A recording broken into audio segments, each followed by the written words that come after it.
Hola Victoria, ¿estás ahí? Te voy a pedir por favor que no te retires de la llamada, así no se corta la grabación. Puede ser hasta el final.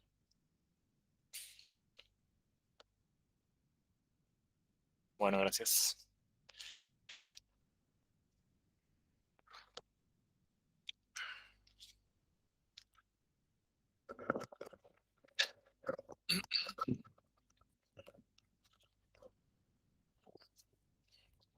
Bueno,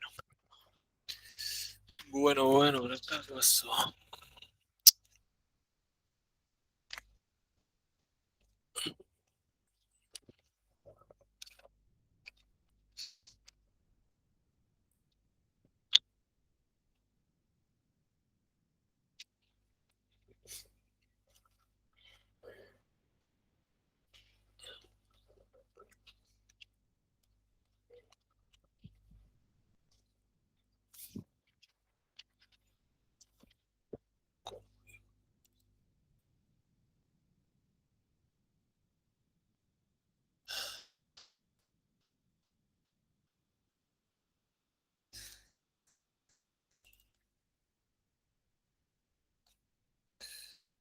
acá.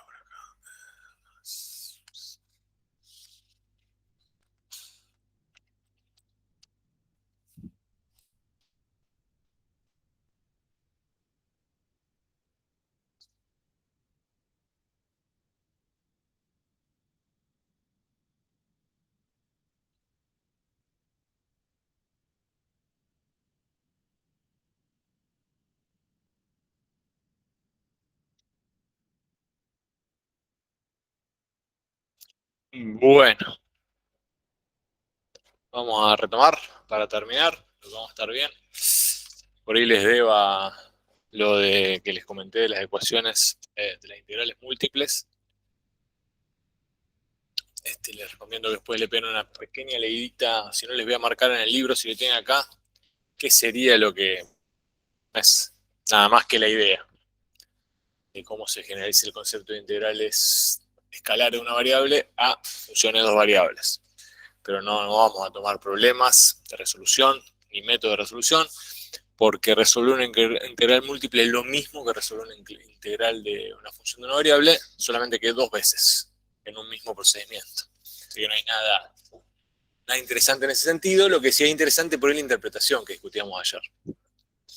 Bueno, ¿se acuerdan que habíamos descubierto de alguna manera que hay campos vectoriales que guardan una estrecha relación con funciones escalares? Cuando eso ocurre, la función escalar a partir de la cual ese campo vectorial se origina se denomina función potencial f, que es la que está aquí, ¿no? Para que eso ocurra,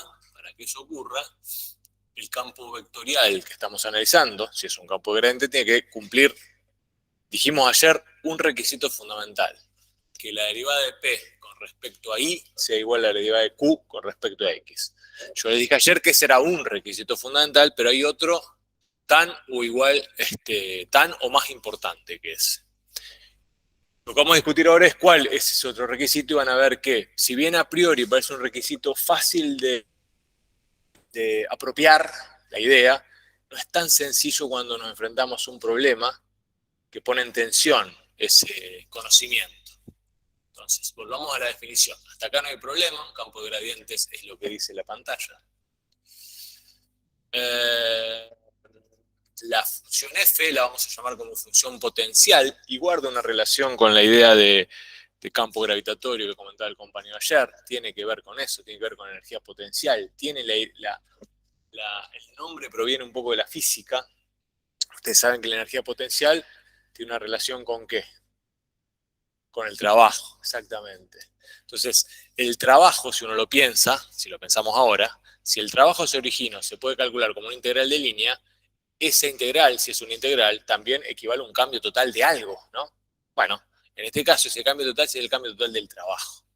Y el cambio total del trabajo pasa a ser la energía potencial, porque de alguna manera así se define. ¿Está bien? Entonces, tiene que ver con lo que venimos discutiendo, está íntimamente relacionado. Pero aparte, fíjense acá abajo esta observación que es muy peculiar y muy interesante.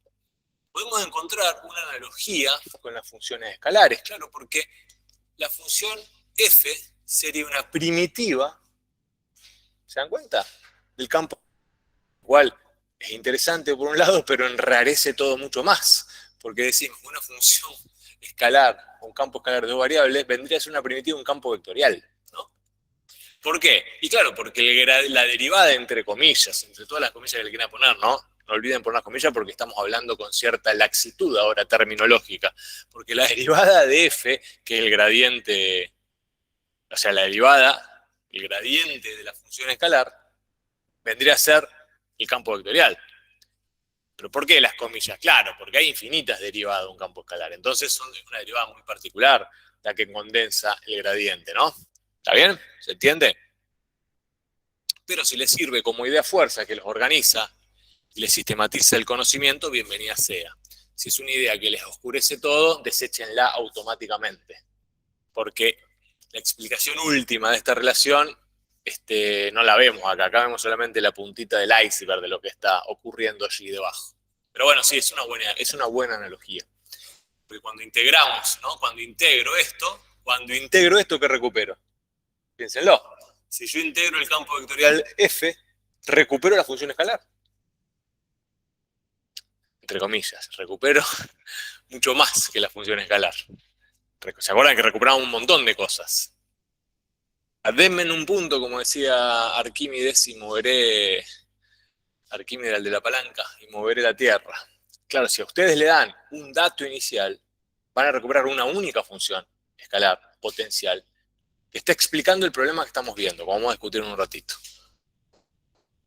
Bueno, ¿cómo hacemos para saber si un campo es conservativo? Esto sí lo vimos ayer, esto es lo que avanzamos, porque es muy fácil en un punto, era discutir un poco con esta definición y con las famosas relaciones lógicas explícitas e implícitas, porque si el campo es conservativo, esto todavía no sabemos qué es, supongamos en un dominio, esto implica que esas derivadas parciales tienen que ser iguales en ese dominio, ¿no? Eso no implica que lo discutimos 3 veces ayer y por 3 veces falló, pero creo que a la cuarta que va a ser hoy no va a haber problema. Lo cual quiere decir que si estas no son iguales, estoy seguro, no P, no Q implica no P, que el campo no va a ser conservativo. Esta es otra prueba para detectar si un campo es conservativo o no. Esta la vamos a usar siempre. Pero además hay otro ítem de esa propiedad, que es el ítem B que está acá abajo. Dice que si esas derivadas parciales son iguales, y se define todo esto en un dominio D simplemente conexo, ahora vamos a ver lo que es. Esto implica que el campo de esto es mucho más potente que esto. Porque acá tenemos una prueba para determinar cuándo el campo es conservativo, no cuando no es conservativo. Con lo cual es más interesante, ¿no? Que hacerlo por la negativa. El tema es que tenemos que definir, y tenemos que poner de acuerdo, es qué significa que el dominio donde se define el campo y a la postre donde se define la función escalar, porque tienen que estar los dos definidos en el mismo lugar, la función potencial, ¿no? Sea conexo o simplemente conexo. Les dije recién que la idea es bastante intuitiva, pero cuando lo llevamos a la práctica no parece serlo tanto. El dominio va a ser, a ver si aparece acá, sí, va a ser simplemente conexo cuando no tiene agujeros. Es decir, cuando el campo vectorial, la función escalar, se pueden calcular en cualquier par ordenado en donde se definan. ¿Está bien? Eso significa el agujero. El agujero no es que es un agujero, sino que en ese lugar que se establece el agujero, el campo vectorial no se puede definir, es decir, hay alguna restricción algebraica en donde las componentes no pueden calcularse. ¿Está bien? Que podría ser el caso de un dominio conexo, que es este. El dominio conexo da la posibilidad de esquivar el agujero. Es decir, uno puede definir curvas en el dominio conexo que eviten el agujero, pero el agujero está. El agujero está. Hay restricciones de índole algebraicas que evitan la definición del campo en esos lugares, pero uno puede, esquivarlo. El dominio que no conexo es cuando no podemos esquivar el agujero. Es decir, si yo quiero pasar de este punto a este punto, no tengo manera de llegar que no sea pasando por el agujero. Fíjense que en el conexo, si yo quiero llegar de este punto a este punto, puedo pasar por el agujero, pero puedo esquivar el agujero. Puedo juntar con una curva, puedo ir de este lugar a este lugar por una curva que no implique el agujero. Y si pensamos en las propiedades de los campos conservativos, en donde no importaba tanto la trayectoria, sino el punto final y el inicial, si el dominio es conexo, vamos a tener una ventaja comparativa contra el no conexo, porque el no conexo no tengo manera de pasar de este estado a este, salvo que pase por el agujero. ¿Está bien? Pero acá sí puedo pasar de un estado a otro. Lo pongo acá por las dudas. Ay, perdón. Es más claro. ¿Se entiende? Bueno, entonces ahora volvamos a leer la propiedad que hizo, la definición. Si el campo vectorial se define conservativo en un dominio conexo, las derivadas esas tienen que ser iguales. Es decir, yo puedo tener un campo conservativo en este lugar, en este conjunto. Si tengo un campo conservativo en este conjunto, en el conexo, para el que no lo ve en la virtualidad, si tengo un campo conexo, sé que las derivadas parciales esas tienen que ser iguales. ¿Está bien? Obviamente, también va a pasar acá, en el simplemente conexo. Pues el simplemente conexo es más. Si el campo conservativo lo tengo definido en el simplemente conexo, ya todo anda a la perfección. Pero este ítem pide un poco menos. Pide que tengamos un campo conservativo acá, entonces ocurre esto. Fíjense que ya esta discusión, que tiende a ser confusa, y en el libro debo reconocer que tiende a ser confusa, nos está desafiando bastante con muy poco. Porque parece, si uno le pega al golpe de vista, que está diciendo todo lo mismo, ¿no? Parece que se dijese todo lo mismo, pero no se dice todo lo mismo. Y yo creo que el ejemplo, a ver si lo tengo acá, decime que sí. Dime que sí. Dime que sí. Acá tengo un ejemplo, donde vemos que no va a decir todo lo mismo. Vuelvo acá, ¿no? Antes de pasar al ejemplo, vamos a saber cuáles son las ventajas o las definiciones conexas que nos permiten cerrar la idea. Vamos a dejar en suspenso un segundito esto y vamos a avanzar a lo otro. ¿Qué vínculo podemos establecer entre los campos conservativos y la integral de línea? Algunas cosas hemos visto, la independencia de la trayectoria, ¿está bien? Eso está muy bueno, porque puedo calcular integrales de línea para un campo conservativo del punto A al punto B sin tener que ir por una curva especificada, sino de la manera más práctica, de la forma más sencilla para nosotros para el cálculo, ¿no? Eso. La otra es que en cualquier curva cerrada, obviamente, la integral de línea tiene que ser cero. ¿Se acuerdan por qué? ¿Qué habíamos dicho ayer? Porque cuando resolvíamos esta integral de línea era lo mismo que recuperar, entre comillas, la primitiva, que era el campo escalar, y evaluar la primitiva en el punto final menos el punto inicial. Pero si es una curva cerrada, ¿qué va a pasar? El valor del campo escalar en el punto final coincide con el valor del campo escalar en el punto inicial, ¿no? Por lo tanto, eso tiene que ser cero. Eso lo vamos a consolidar en el teorema que vimos ayer, lo vamos a discutir un poco más hoy. Es muy interesante la observación. Se cumple siempre en el conservativo, pero puede cumplirse en cualquier lado. Pero el otro caso sería un caso particular en donde ocurre por casualidad, que justo en el punto final inicial vale lo mismo, pero no tiene por qué ser así. Para los conservativos sí tiene que ser así, por lo que discutimos en relación a su función potencial, necesariamente tiene que ser así. No puede escapar de esa regla el campo conservativo por cómo está constituido y por la relación que tiene con la función potencial. Bueno, esta es la relación entonces que tenemos entre la integral de línea y los campos conservativos y lo que en un 99% de veces preguntamos. Algo de esto me parece seguro. O alguna curva sobre una curva cerrada que se indica de esta manera. Fíjense, la curvita cerradita, ¿está bien? O alguna cuestión de independencia de trayectoria va a aparecer siempre. Pero vuelvo a lo otro, a lo anterior. Esto era como para redondear la definición y vínculo. ¿Se acuerdan que dijimos? Vuelvo acá. Si el campo conservativo es un dominio conexo, las derivadas parciales cruzadas tienen que ser iguales. Si las derivas parciales son iguales y el dominio es conexo donde se define el campo, entonces el campo es conservativo. En general, esto es lo que nosotros vamos a manejar como definición de campo conservativo, o como teorema de los campos conservativos, porque acá tenemos las condiciones suficientes, necesarias y suficientes, ¿no?, para que el campo sea conservativo. Con lo cual, esto en verdad, uno podría pensarlo como un sí solo sí más que uno implica. ¿Qué les parece? Está bien que todavía no tenemos la maduración por ahí del concepto como para pensarlo con su profundidad, pero da la impresión de que si el campo es conservativo, también debe ocurrir que las derivadas estas parciales sean iguales y el dominio no se define sea simplemente conexo. Con lo cual hay una trampa ahí. Por eso no implica. A ver, pensémoslo, piénsenlo. ¿Por qué no es un sí solo sí la segunda relación lógica? La ayuda es que la respuesta está en la primera relación lógica. Si fuese un sí solo sí, estaríamos obligados a decir que el campo es conservativo siempre y cuando las derivadas parciales sean iguales. Y además el dominio se define sea simplemente conexo. ¿Qué nos habilita la primera relación lógica? Nos da un grado de libertad. A ver si lo reconocen. ¿Cuál es el grado de libertad que nos está dando la primera relación lógica? Que es fundamental ese grado de libertad para todos los problemas que van a resolver después en la guía y probablemente en el examen final. El campo puede definirse, puede tener las propiedades de un campo conservativo en un dominio conexo. ¿Está bien? Y es fundamental eso. ¿Por qué? Porque nos va a permitir ese grado de libertad sortear agujeros. Y si tengo un agujero acá y la región de interés está allá, definir el campo allá y sacarme de encima el agujero. Es decir, me va a permitir hacer dominios conexos, transformarlos entre comillas en simplemente conexos, para que el campo vectorial goce de todas las propiedades de los campos conservativos. Es fundamental esta pequeña, es muy sutil la diferencia, pero es clave para que nosotros podamos organizar nuestros desarrollos empíricos, entre comillas, si se quiere.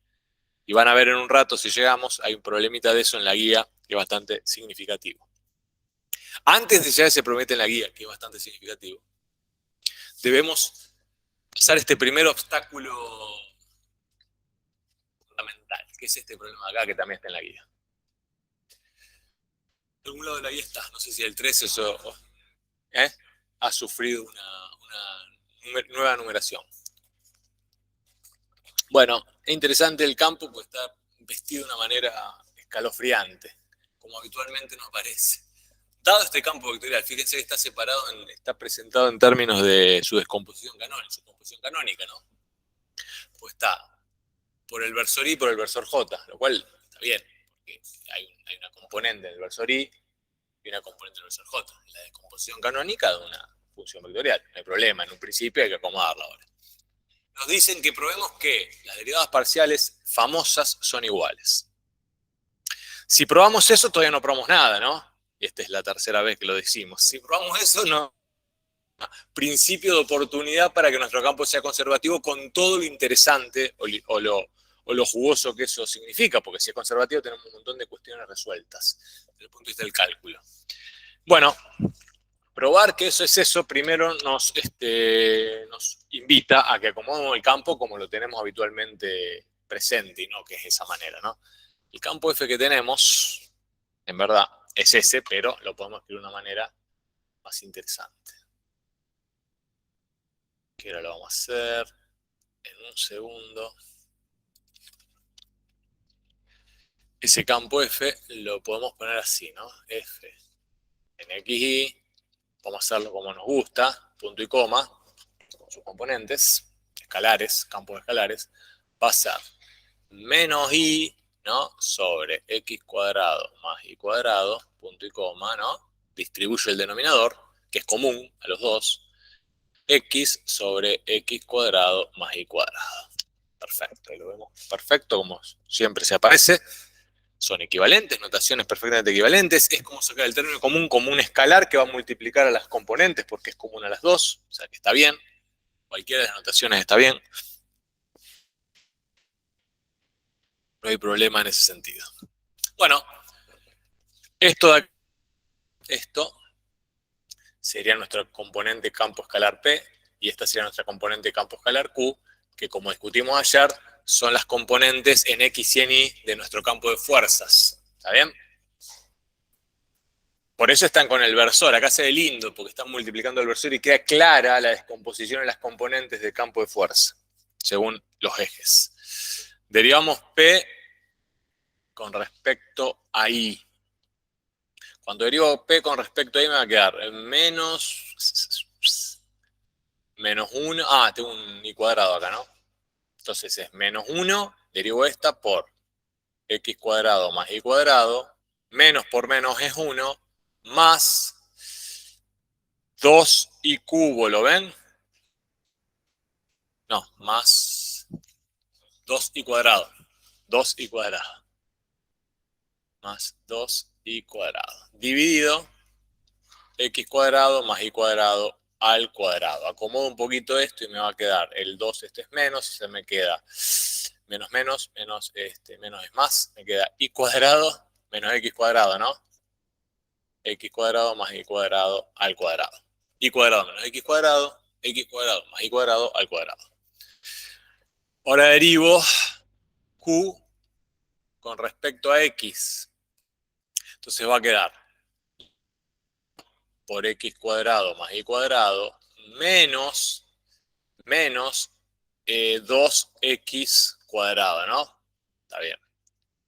Dividido x cuadrado más y cuadrado al cuadrado, efectivamente me va a quedar acá y cuadrado menos x cuadrado sobre x cuadrado más y cuadrado al cuadrado. Efectivamente, las derivadas parciales esas son iguales, ¿no? ¿Se ve?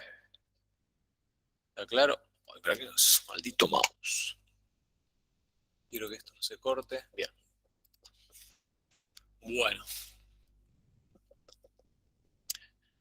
Ítem A resuelto. Ítem B. Dicen que calculemos dos integrales de línea para C1 y C2, yendo desde el 1, 0 hasta el menos 1, 0, en un sentido y en el otro, ¿no? Desde acá hasta acá, así, por la arriba, desde 1, 0 y por abajo. Esta sería C1, ¿no? Y por abajo, C2. ¿Está bien? C1 por arriba y por abajo C2. Cuando uno ve esto dice, claro, pero ¿por qué puedo ir directamente por el segmento de recta que une el punto 1, 0, menos 1, 0, ¿no? Que sería la forma más fácil de llegar de un punto al otro. Está bien, pero cuando uno detecta eso, vemos que no estamos ante la presencia de un dominio simplemente conexo. Porque en el punto 0, 0, ¿qué ocurre? ¿Puedo calcular el campo vectorial en el punto 0, 0? No, tengo un agujero. Eso quiere decir que este campo que estoy discutiendo acá se está definiendo, en principio, todavía no sé lo que es, pero este campo vectorial se está definiendo en un dominio conexo. Si uno quiere que nuestro campo vectorial, que cumple la primera propiedad, goce de las propiedades de los campos conservativos, vamos a tener que trabajar un poco más para determinarlo, porque estamos en un dominio conexo. ¿Está bien? No alcanza, bien, nunca alcanza como que las derivadas parciales sean iguales, pero si encima el dominio es conexo, tenemos una señal de alarma porque estamos medio complicados. Por lo tanto, todo lo que ocurra a partir de ahora no debería sorprendernos. Nada debería sorprendernos. ¿Qué quiero decir? Cuando hagamos el cálculo de esas dos integrales, pueden darnos igual, distintas o cualquier cosa, ¿no? ¿Por qué digo pueden darnos igual o distintas? Y porque como el campo vectorial se está definiendo sobre un dominio conexo, puede no ser conservativo, por más que las derivadas parciales cruzadas sean iguales. ¿Está bien? Sin embargo, y eso queda tarea para que ustedes lo investiguen, si en vez de calcular integrales de línea sobre la zona donde tengo el agujero, me voy a algún lugar lejos, ese campo vectorial se transformaría automáticamente en conservativo porque el dominio pasaría a ser simplemente conexo. Y eso es lo interesante, ¿se entiende? Si en vez de calcular integrales de línea por acá, por esta región, me voy a trabajar a esta región, ya el dominio, la porción donde estoy definiendo es simplemente conexo. Me saqué de encima el agujero. Y el campo entonces eventualmente gozará de todas las propiedades de los campos conservativos. Pero no es la situación. Lo que nos piden es trabajar sobre el horror que es ese agujero. Bueno, podemos hacer los cálculos, que parecen feos, pero no son tan feos, porque ese x cuadrado más y cuadrado no va a salvar la vida. Van a ver por qué. Limpio la pantalla, porque no lo tengo hecho. Nada tengo que corregir. Miren que con esto yo siempre me equivoco, porque aparte tengo los senos, los cosenos, y que siempre le erro los signos. Tenemos, primero definamos quién es C1. Definamos quién es C. Yo no dejé todo esto. ¿Por qué me lo guardo?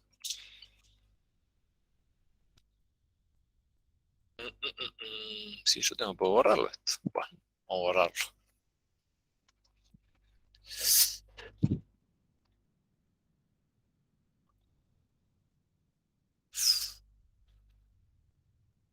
Bueno, ¿quién es C1?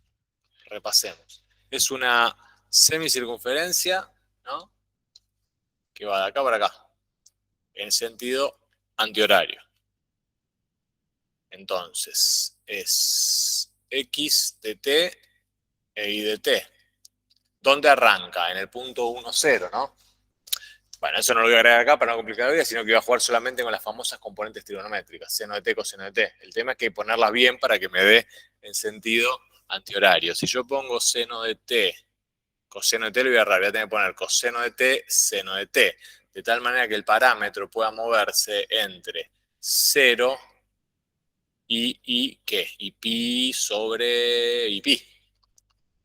Entonces, cuando el parámetro vale 0, estoy en el punto 1, 0, y cuando vale pi, estoy en el punto menos 1, 0, ¿lo ven?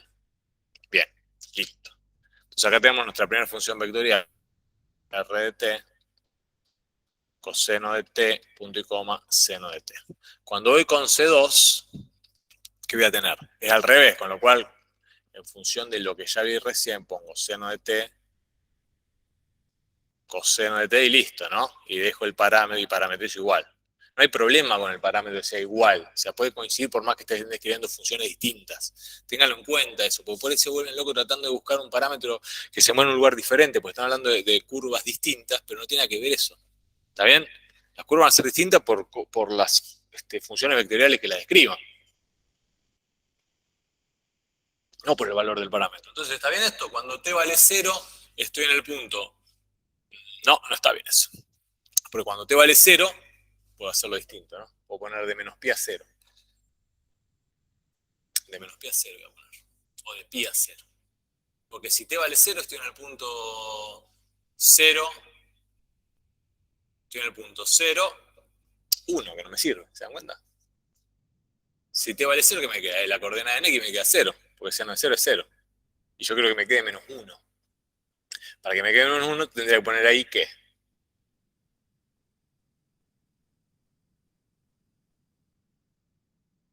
La otra que es más fácil que hacer eso es poner menos coseno de t, seno de t. Pero bueno, vamos a hacer este cambio que quiero hacer. ¿Verdad lo que estoy recorriendo? Ah, no estoy recorriendo. Porque quiero recorrer por acá abajo yo. Pensé que tenía que volver para atrás. No tengo que venir por acá abajo yo, ¿no? Esto tengo que hacer. Esto tengo que hacer. Ah, está bien. Entonces, el coseno de t me sirve acá arriba. Salvo que ponga el coseno de t, lo tengo que poner acá arriba, ¿no? Porque tengo que arrancar. O sea, salvo que cambie el parámetro. Coseno de t, ese me sirve. Pero ¿qué tengo que hacer? ¿Cuál es la diferencia? Puedo poner menos seno de t, ¿no? Si pongo menos seno de t, ¿estaríamos bien? ¿Qué les parece? ¿Por qué? Porque cuando t vale 0, estoy en el punto, efectivamente, 1, 0, ¿no? Cuando t vale pi sobre 2, que es un poco el que define la historia, ¿qué voy a tener? Coseno de pi sobre 2 es 0. El seno de pi sobre 2 es 1, pero por menos 1 me queda menos 1, ¿no? Entonces ese está bien. Puedo arreglarlo así, con coseno de t menos seno de t. Y si no, puedo cambiar el parámetro y no cambiarla y cambiar otras cosas. Eso tienen que estar la libertad absoluta de hacerlo como quieran. Mientras no se equivoquen, equivocarse hay que corroborarlo y hacerlo muchas veces. ¿Está? De esa manera lo podemos arreglar. Por lo cual, esta otra función vectorial que llamaremos R2, este es R1, R2 de t queda constituida por coseno de t menos seno de t en donde se está moviendo el parámetro, que es entre 0 y pi.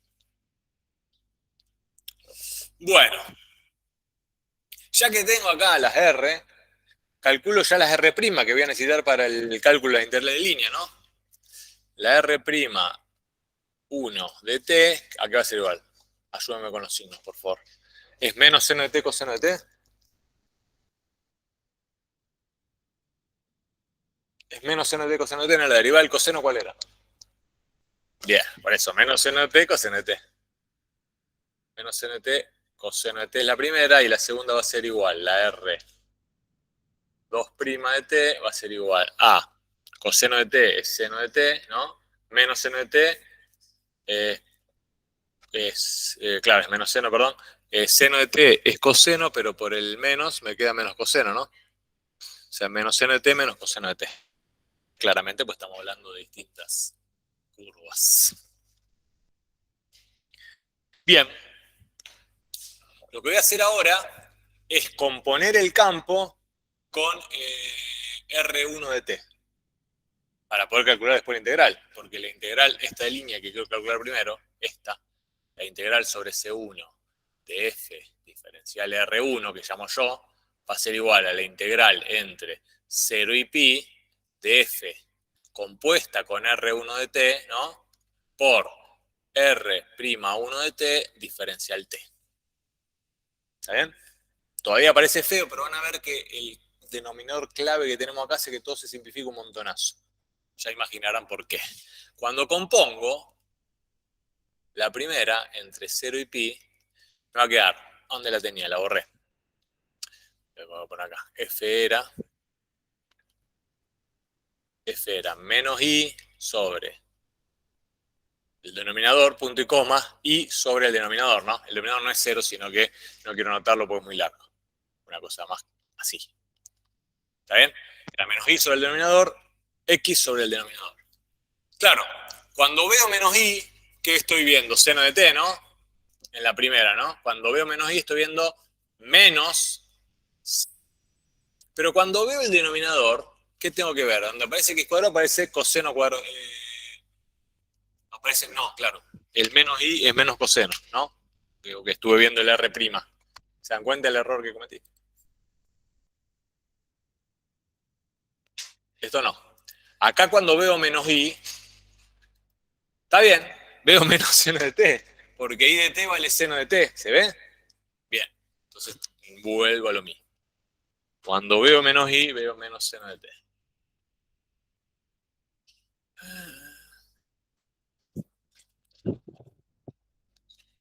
Menos i menos seno de t. Pero cuando veo x cuadrado, estoy viendo coseno cuadrado. Y cuando veo y cuadrado, veo seno cuadrado. Y coseno cuadrado de t más seno cuadrado de t va a valer siempre 1. Entonces acá me queda 1. Punto y coma. Cuando veo x, que está acá, veo coseno de t. Y después pasa lo mismo, ¿no? Sobre 1. Escalar, ¿quién? Menos seno de t, ¿no? Punto y coma, coseno de t. ¿De acuerdo? Diferencial t.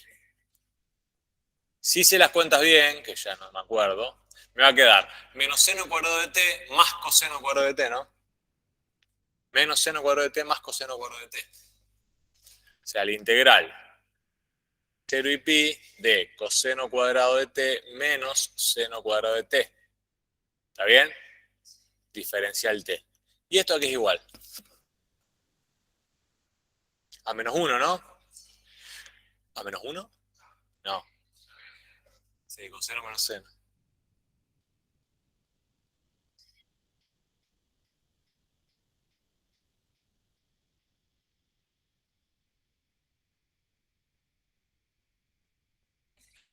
¿Cuánto da coseno menos seno? Sí, no es menos 1. No, pero 1, el coseno cuadrado de t más seno cuadrado de t es 1. Si yo paso el 1 menos coseno cuadrado de t, está bien, pero sería 1 menos coseno cuadrado de t, seno de t. Pensémoslo. La propiedad es esta, ya me marearon. Coseno cuadrado de t más seno cuadrado de t, ¿no? ¿Qué es lo que estoy haciendo yo? Si yo despejo de acá, por ejemplo, el seno de t, seno cuadrado de t, que me va a quedar 1 menos coseno cuadrado de t, ¿no? Si multiplico por menos 1, me va a quedar 1 más coseno cuadrado de t. Está bien, en algún lado me tira pata. Porque se me tendría que simplificar. Menos claro, ahí está, gracias a Dios. Si no, nos salíamos más. Claro, no había identidad y se iba a complicar una enormidad las resoluciones. Bueno, ahora sí, queda coseno cuadrado de t, seno cuadrado de t, que es 1. Entonces la integral me va a quedar, la integral esta es igual a T evaluado entre 0 y pi, que es efectivamente pi. Primer valor es pi. Si lo pienso y veo el campo de fuerzas que actúa sobre C1, tiene lógica que sea positivo. ¿Se dan cuenta? Porque todas las líneas de flujo o las líneas de fuerza de ese campo vectorial están acompañando a la trayectoria. O sea que está bien que el trabajo es positivo. No solamente está bien que sea positivo, sino que seguramente va a ser positivo en cada pedacito de arco que yo quiera evaluar, porque siempre están acompañándose. ¿Lo ven? Siempre.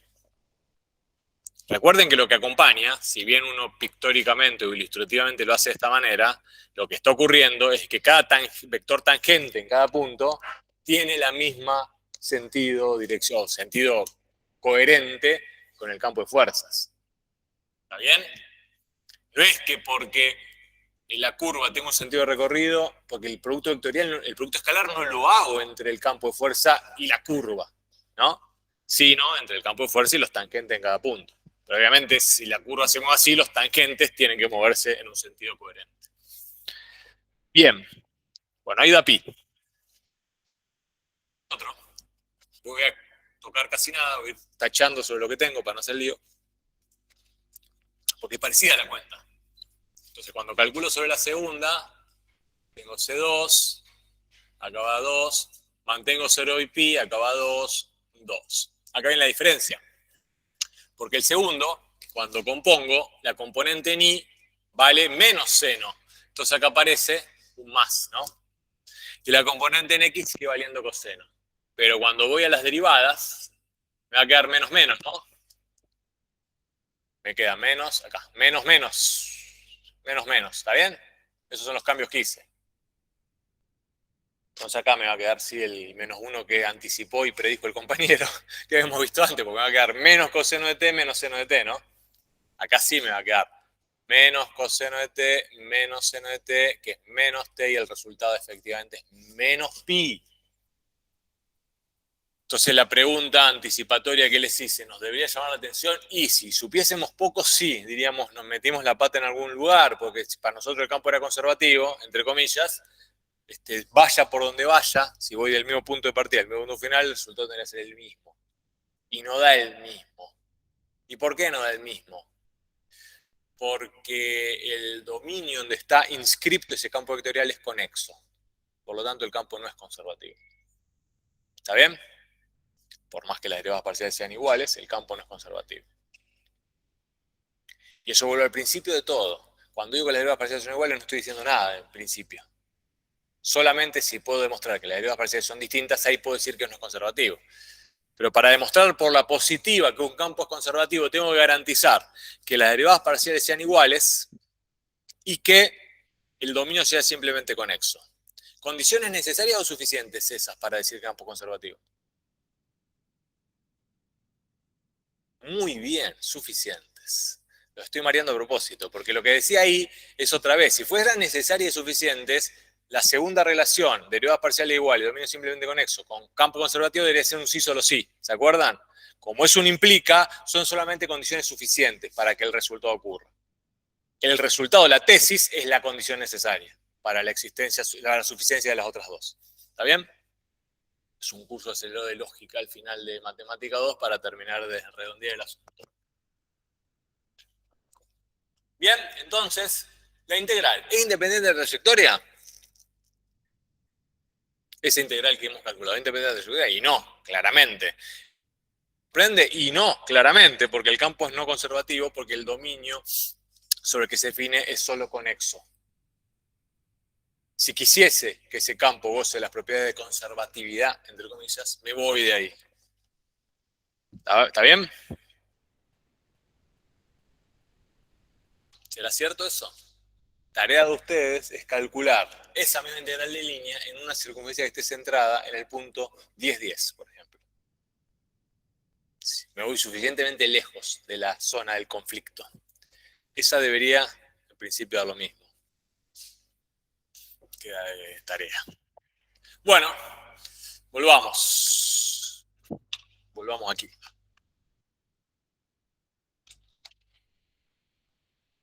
Volvamos.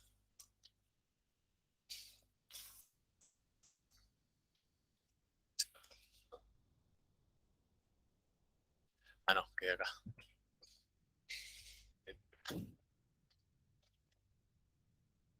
Finalmente, llegamos a un resultado fundamental que habíamos anticipado ayer, que tiene que ver con esto. Si el campo es conservativo y f es su función potencial, entonces, para dos puntos cualquiera, en D se tiene que sintetizar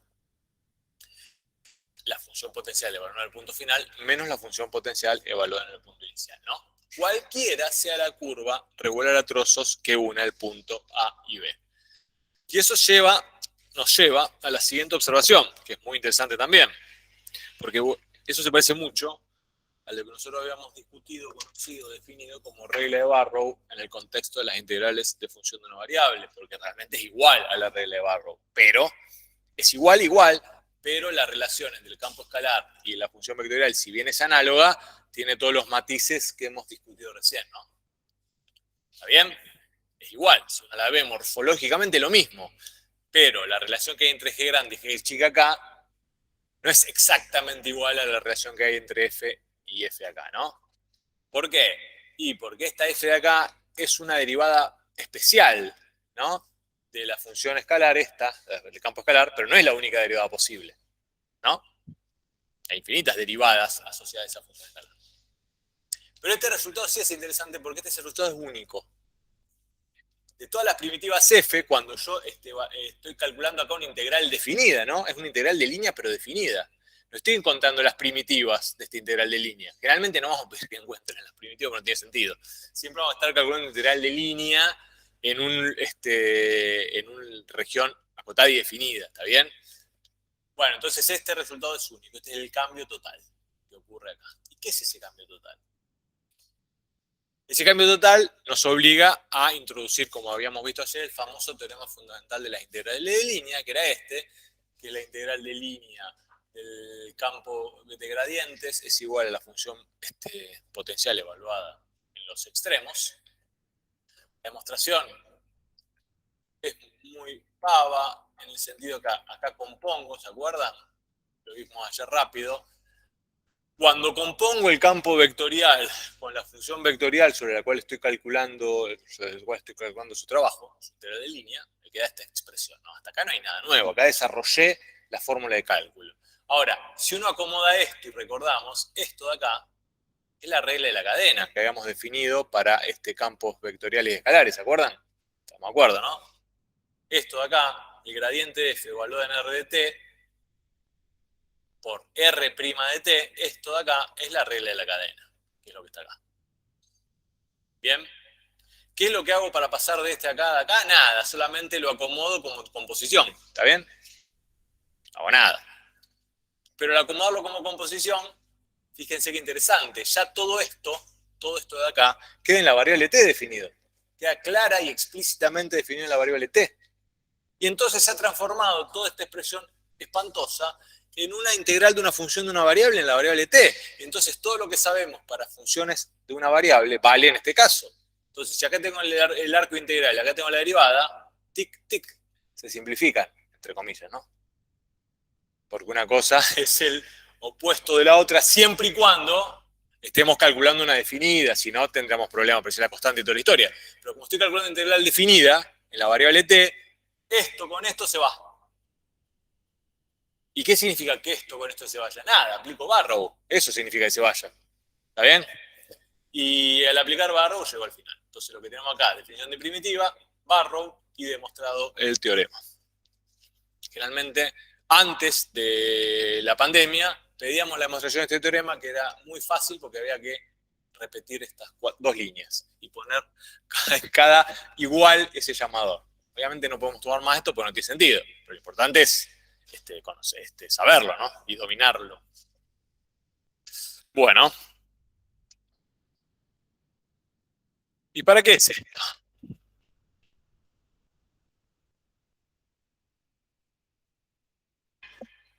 Para lo siguiente. Este resultado lo van a usar, o lo usamos nosotros, siempre para evaluar la integral de línea, ¿no? Conociendo solamente los puntos finales iniciales y finales de la curva. Con eso bastará. ¿Por qué? porque si es un campo de gradiente o conservativo, voy a recuperar la función potencial que lo origina y a partir de esa voy a calcular la integral. Voy a calcular la integral como una diferencia entre dos imágenes, lo cual es una ventaja enorme en relación al esfuerzo que teníamos que hacer antes, ¿no? Sabemos que el campo vectorial lo hemos definido que es independiente de trayectoria, por eso podemos usar esa propiedad. A partir de ahora vamos a recuperar la noción fundamental de integral definida, ¿no? La integral definida es un cambio total, y ese cambio total va a ser este cambio total, ¿no? La integral de línea es un cambio total, como toda integral definida, ¿no? Como toda integral definida, que en este caso lo es un cambio total. Y ese cambio total es la diferencia de la función potencial del punto final menos el punto inicial. ¿Está bien? Sí, obviamente, la trayectoria cerrada no voy a hacer nada. ¿Por qué? Porque va a ser igual a 0. De los campos de gradientes. Perdón.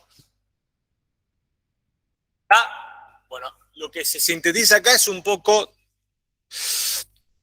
todo lo que hemos discutido desde el principio de año. Está sintetizado en esta humilde transparencia. Está todo ahí. Todo. No falta nada en esas dos ideas. Está todo. Esta definición de función escalar, esta definición de campo escalar, esta definición de función vectorial, esta definición de campo vectorial, esta composición entre objetos matemáticos distintos de la naturaleza, está la definición de derivada, está la definición de integral de una variable y su generalización. Y está la definición final del concepto fundamental del cálculo, que la integral de cualquier definida de cualquier objeto matemático, siempre cual pueda calcularse, es el cambio total en la función cuya derivada conocemos y estamos integrando. Está todo ahí. Está todo, no falta nada. Para el que ha aprendido la materia está todo ahí. El que todavía no ha aprendido, bueno, sí, verá nubarrones cada recuadrito. Pero el que pudo hacer el proceso y el que está terminando de hacer el proceso de una manera, entre comillas, saludable, va a poder ver todo el recorrido de las dos materias acá. No falta nada. Ahora, si eso es cierto, cualquier desafío nuevo que aparezca vamos a poder resolverlo con solvencia. Y el primer desafío que les presento ahora, y si tenemos tiempo vamos a hacer todo lo que podamos, es este. Lo que nos había dando vuelta en alguna de las clases de los años pasados, pero me pareció interesante para discutir porque es bien de estructura de examen final. Dice: un equipo de windsurf por el Río de la Plata nos contrató para que colaboremos en elaborar una estrategia de carrera. La regata supone recorrer una distancia lineal de 40 millas, aunque la trayectoria tiene que seguir la dirección, o conviene que se ajuste a la dirección del viento. Entonces está interesante esto, porque tenemos una curva, una trayectoria que podemos construir o estudiar como una función vectorial, y tenemos un campo de fuerzas, que es el viento. ¿Está bien? Tenemos todo acá, para que lucirnos con nuestros conocimientos matemáticos. Bueno, las posibilidades son estas. La carrera puede llevarse a cabo durante un domingo o el siguiente, dependiendo de las condiciones climáticas. Para tomar la mejor decisión nos informan la predicción del viento para ambos días y con un modelo matemático podemos construir ese viento, entre comillas. Fíjense que se ve claramente. Lo que tenemos acá es el primer domingo y el segundo domingo. ¿Qué son cada una de estas rayitas? Son vectores. ¿Cómo se originan esos vectores? A través de campos vectoriales. ¿Por qué son así? Y por qué en este punto las componentes del campo vectorial me dan este resultado. ¿Qué quiere decir eso? Que si yo me paro en este punto, independientemente de las magnitudes de esas componentes, en este punto, supónganse, el campo vectorial en ese punto, voy a poner signos nomás, tiene que ser positivo en la componente X y negativo en la componente Y. ¿Se dan cuenta? No importa la magnitud, pero está claro que es positivo para la X y negativo para la Y. ¿Lo ven? Desde este lugar, más o menos desde acá para acá, ese comportamiento se manifiesta. De acá para acá es diferente. Si yo me paro acá, ¿no? Si yo me paro ahí, no sé las magnitudes, pero va a ser positivo, positivo. ¿Se ven? O sea que hay una simetría. Y esa primera noción de simetría, como que es fundamental, da la impresión, partir de lo que venimos discutiendo, para que el campo se comporte como conservativo. Si no hay, es raro que un campo se comporte como conservativo.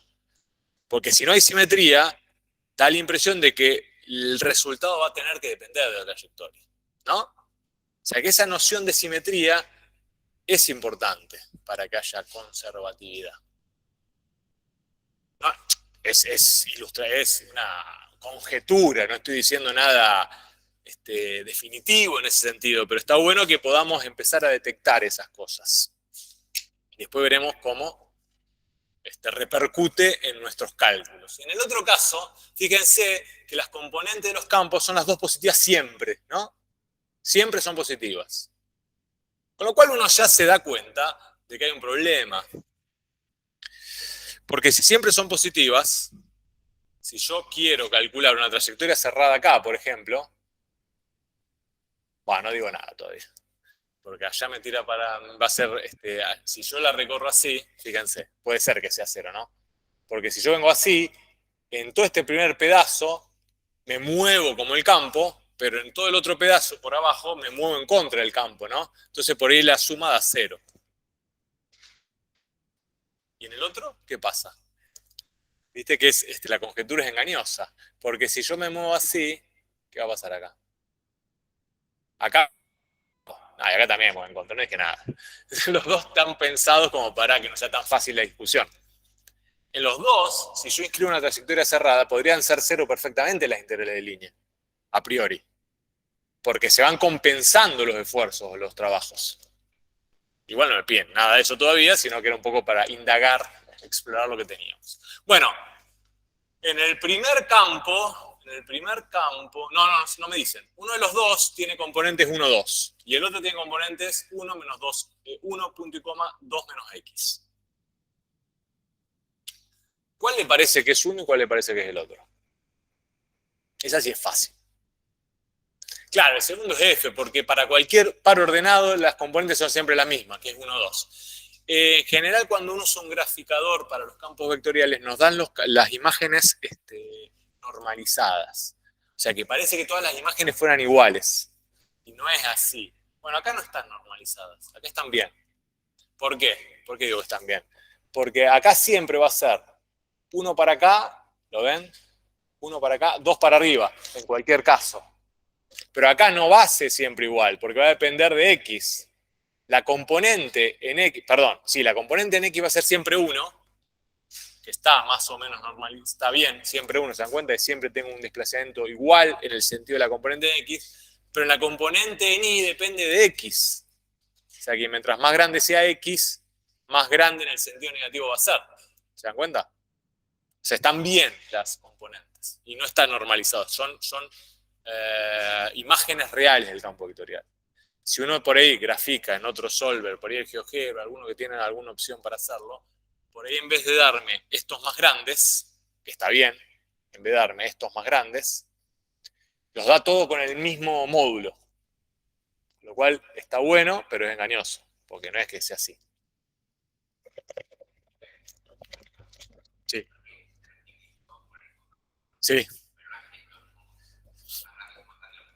Depende cómo lo normalices. Una es normalizarlo por la norma que sería el módulo, pero lo que pasa es que tenés que definir cuál es tu módulo, está bien.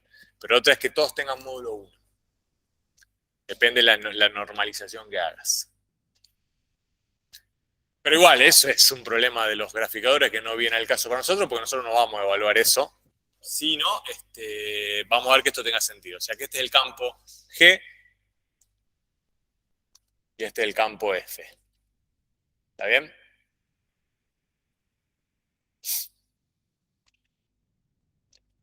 Bien. ¿Qué nos pedía el problema? Que se proponen dos posibles estrategias de navegación. La directa, que es la roja, ¿lo ven? Que es ir por uniendo los dos puntos, y este. Y la indirecta, que es ir por este arco de parábola. ¿Está? ¿Cómo me di cuenta que era un arco de parábola? Porque si x vale t, acá me va a quedar 16 Si x, perdón, vale 8t, acá me va a quedar 16 por x sobre 8, ¿no? Menos 32 por x sobre 8 al cuadrado. Despejé x de la parametrización original que hago, ¿no? Lo anoto acá por las dudas. La buscamos rápida.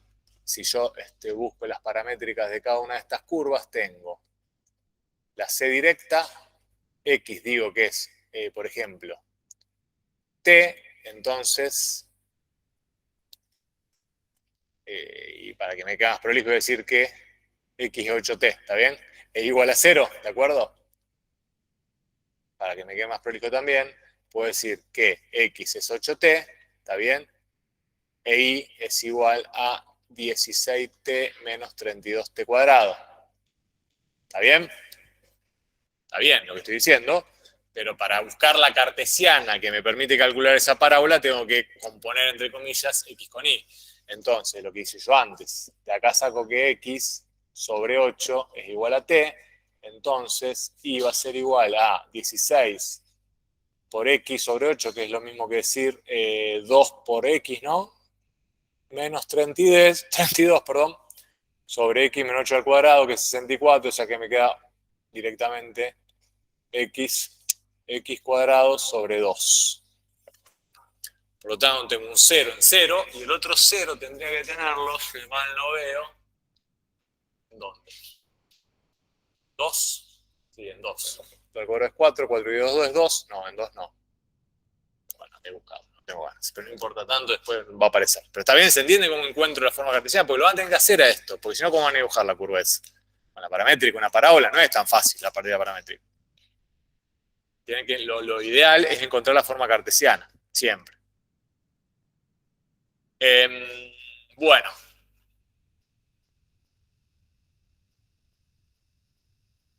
Sí, es un medio, era obvio, un medio, porque aparte el puntito que termina. 2 por un medio es 1, un medio cuadrado es... ¿Un medio cuadrado qué es? Un cuarto. Un medio, no, hay algún error que cometí que no me cuenta. En mi paramétrica, no en mi cartesiana, no importa. Bueno, esas son las dos trayectorias. ¿Cuál es la clave del problema, de este estilo de problema, y que es un poco lo que ustedes van a definir luego? Se supone que independientemente del día que elijan realizar la travesía náutica, el trabajo que tiene que hacer el bote, la nave, tiene que ser lo mínimo posible, ¿no? Para que eso sea así, tengo que elegir la trayectoria en donde el viento me ayude, donde el campo vectorial me empuje, ¿no? Fíjense que en el caso del F, del campo vectorial F, me empuja siempre, ¿no? En el caso del F me empuja siempre. Y en el caso del G también me empuja siempre, ¿no? Cualquiera sea de las dos trayectorias que yo elija, me empuja siempre. Porque siempre el producto escalar entre mis vectores tangentes y los vectores del campo son positivos. ¿Está bien? Siempre. No hay ninguna línea del campo que me tire. ¿Cómo me doy cuenta? Porque no hay ninguna línea de flujo que haga esto, que sería el dramático. En ningún caso ocurre eso. Entonces, como esa primera opción de descarte no la puedo utilizar. Tengo que hacer los cálculos en cada caso del trabajo, ¿no? Pero acá viene lo segundo. Está bien. Una cosa es hacer cálculo de 4 integrales de línea y otra cosa es valerme de las propiedades eventualmente, si hay, de los campos conservativos y no hacer ningún cálculo en el caso que ese sea conservativo, ¿no? O usar una alternativa estrategia de cálculo más simplificada. Entonces, empiezo a indagar. Todos estos campos vectoriales están definidos sobre dominios simplemente conexos, ¿no? Porque ninguno de los dos tiene restricción de tipo algebraica en ninguna de sus componentes. O sea, se pueden calcular para cualquier par ordenado x, y las componentes escalares de esos campos vectoriales, ¿no? Entonces están definidos sobre dominios simplemente conexos. Por lo tanto, aquel que verifique el segundo requisito de las derivadas parciales iguales va a pasar a ser automáticamente conservativo, ¿no? Porque habíamos discutido antes, el ítem B, derivadas parciales iguales y dominio simplemente conexo, el campo es conservativo, no queda otra.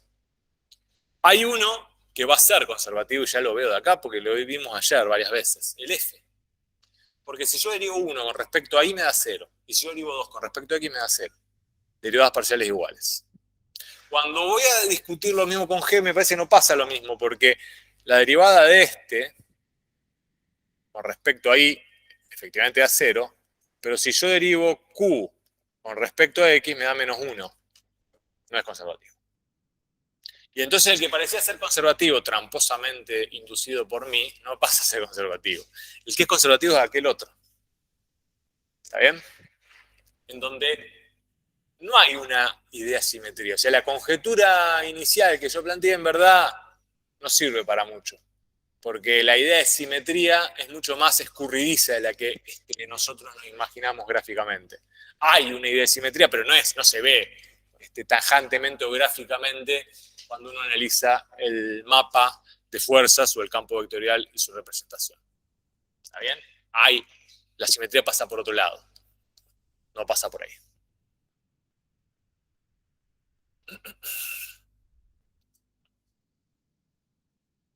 ¿Está bien?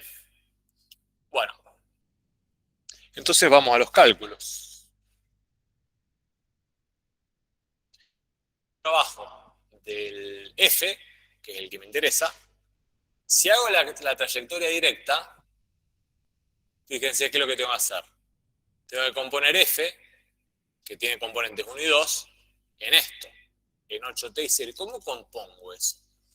No compongo nada, ya está, es 1 y 2. No dependen de T, ¿no? Las componentes del campo vectorial. Entonces va a quedar 1 y 2 por el R' de T, que es 8, 0. Entonces es muy fácil esta cuenta. Va a quedar directamente. No dice. Bueno, ¿cuánto me va a dar esto? Bueno, hacemos rápido acá. Después está resuelto, pero no importa. Lo hago acá rápido. ¿Qué me va a quedar? 8, 8, ¿no? Entre 0 y 1 medio, diferencial T, es decir, 8T evaluada entre 0 y 1 medio, que efectivamente creo que es 4, ¿no? ¿Está bien? 4 me da. ¿Y cuánto va a dar el trabajo por la trayectoria indirecta? Lo mismo, va a dar 4. Si quieren lo pueden verificar. Lo que pasa es que la cuenta es mucho más fea. Por eso era la ventaja del campo conservativo. La cuenta es mucho más fácil por la directa. Siempre va a ser más fácil hacer la cuenta por la curva más sencilla, que siempre hacer un segmento de recta. ¿Está bien? Eso va a ser válido solamente si el campo conservativo, como hemos mostrado. Bueno, ya sabíamos que el trabajo iba a ser positivo, ¿no? Ya lo dijimos al principio. En los 2 días va a ser positivo. Siempre. No solamente en promedio, sino que va a acompañar siempre en este caso, porque está ayudando siempre.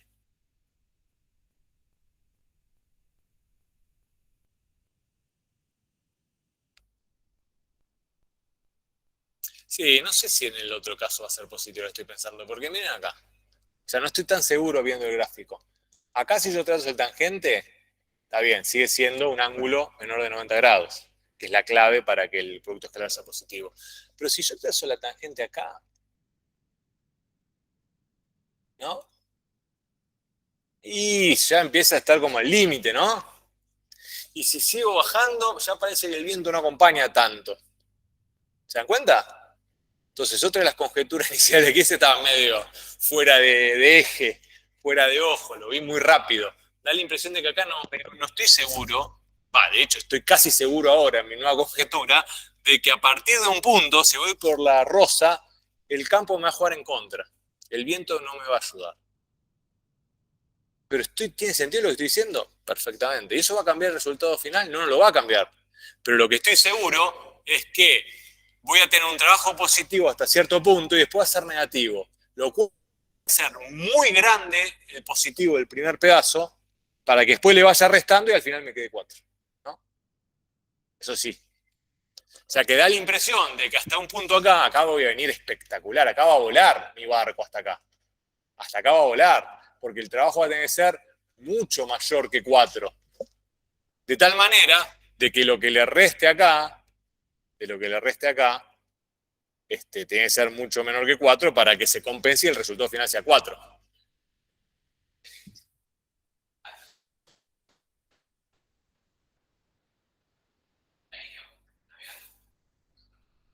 Sí,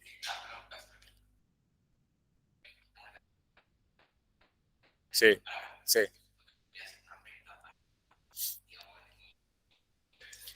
Sí, sí.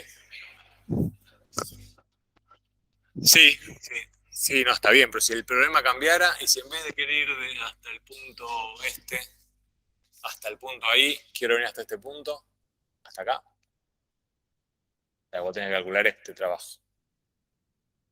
Acá, hasta este punto, yo diría que el rosa probablemente sea mucho más interesante. Pero bueno, pero es verdad que lo que pasa es que estamos evaluando decisiones de filo empíricas a partir de un instrumento que sé lo que pasa. Lo que puedo asegurar es que el trabajo es el mismo. No sé cómo afectar el motor, no, porque es verdad, no sé cómo afectar el motor de la embarcación, que vos lo sobreexijas, no lo sobreexijas, que lo sobrelibere en el primer tramo y después lo sobreexija en el segundo tramo. En promedio el trabajo va a ser, el motor va a ser el mismo trabajo, que es 4. Lo que pasa es que en la primera etapa, si voy por la rosa, el trabajo del motor casi no trabaja. Sí, sí, sí. No, porque lo que en el primer tramo, vos le estás, prácticamente lo tenés apagado el motor. Y en el segundo tramo, ahí lo prendés y compensás. El promedio va a ser el mismo. Es el mismo. El trabajo del motor es exactamente igual. No importa que la aceleradora sea más larga. Lo que pasa es que lo que tenés apagado en el principio, le está dando vida útil al motor que después se lo compensás. Esa es la clave, sería, entre comillas. Estamos hablando muy por arriba del problema mecánico, pero más o menos es así. ¿Está bien? Bien, acá 4. Cuando vamos al segundo campo, que es el primero, el G, no, este es el mismo. Bueno, acá el signo de G no podemos asegurarlo, si va por acá arriba, acá estaba puesto. En promedio acompaña, pero asegurarlo. Este es el otro. Cuando vemos el otro caso, el campo no es conservativo, con lo cual hay que hacer el cálculo. Siempre hay que hacer el cálculo, pero acá no tengo la certeza, tengo la certeza casi segura, tampoco casi seguro, porque no me lo asegura que por un lado y por el otro tienen que ser distintos. Ahora, si fuesen iguales, por un lado y por el otro, ¿bastaría para decir que la cosa es independiente de trayectoria? O sea, si de casualidad yo calculo sobre esta curva, la integral de línea, y sobre esta curva, y me dan iguales, ¿alcanzará para decir que el campo independiente de trayectoria? No, no alcanza, claramente. De hecho, ya sabemos que no puede ser independiente de trayectoria porque es no conservativo. Que justo me dé la casualidad que dos curvas me dan igual, no garantiza nada. Bueno, hagamos el cálculo de G por esta, por la de acá abajo. Entonces, ¿qué va a quedar? El trabajo para ir de A a B va a ser la integral de línea sobre esta curva que llamamos C directa, sobre C directa de G, diferencial R, D, ¿no? Despliego esto, entonces me va a quedar la integral entre 0 y 1/2 de G compuesta con RD de T, R' D de T, diferencial T. Tengan cuidado con la notación, porque recién ahí puedo cambiar los extremos de integración. Cuando me queda toda la expresión explicitada en el diferencial T, si no va a estar mal. Bueno, entonces ahora la composición,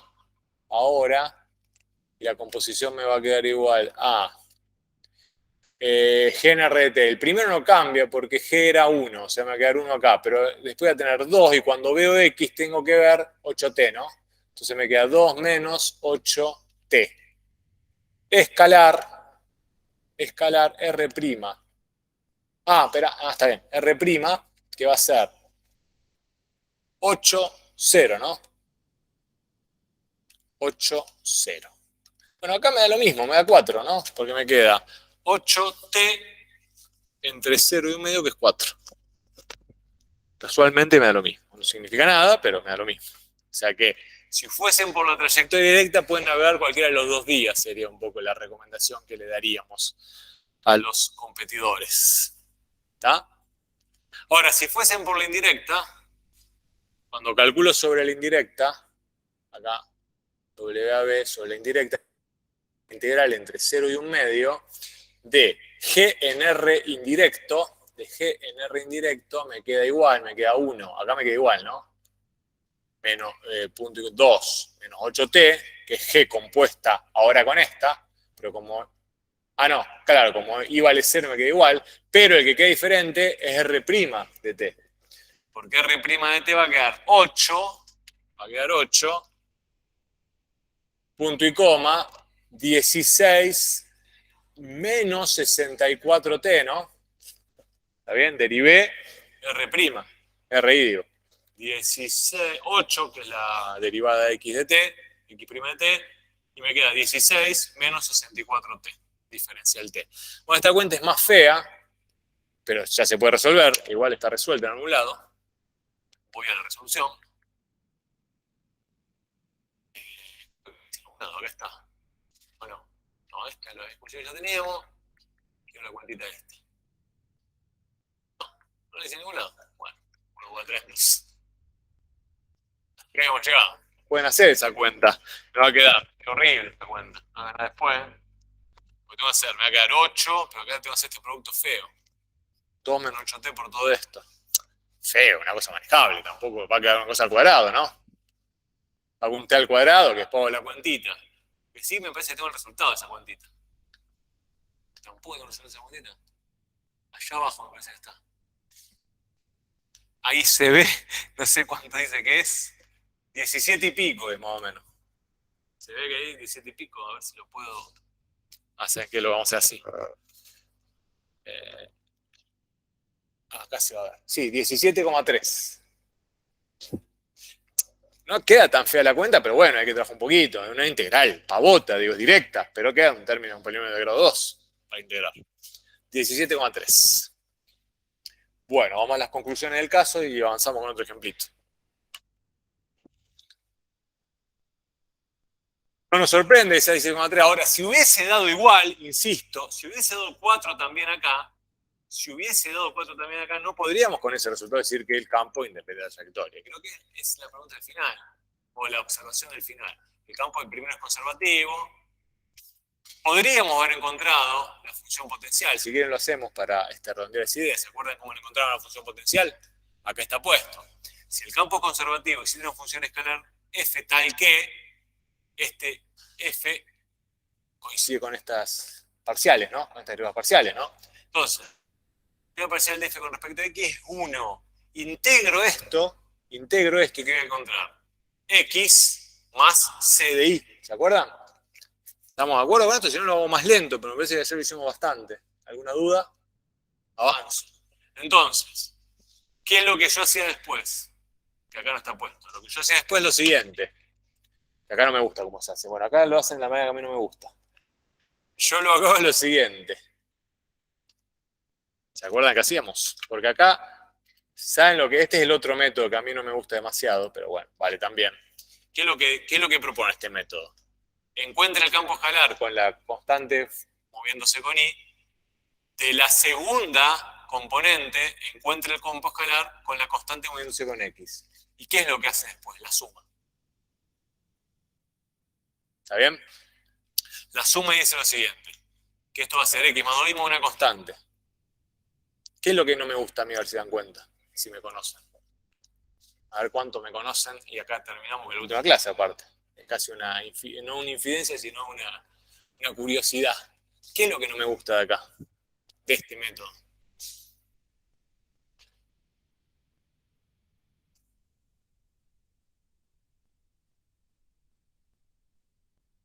¿O qué es lo que le gusta a usted de este método? ¿No le gusta algo? ¿Hay alguna observación? ¿Algo que le hace ruido? ¿Algo no termina de cerrar? En verdad lo que no me termina de cerrar a mí es eso, ¿no? Que no me gusta. No me termina de convencer.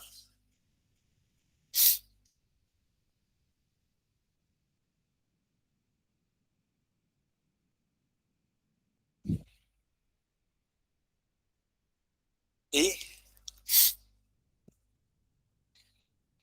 en el primer término encontré un campo escalar con una constante que depende de i. En el segundo procedimiento encontré otro campo escalar aparte, ya eso tampoco me gusta, con una constante que depende de x.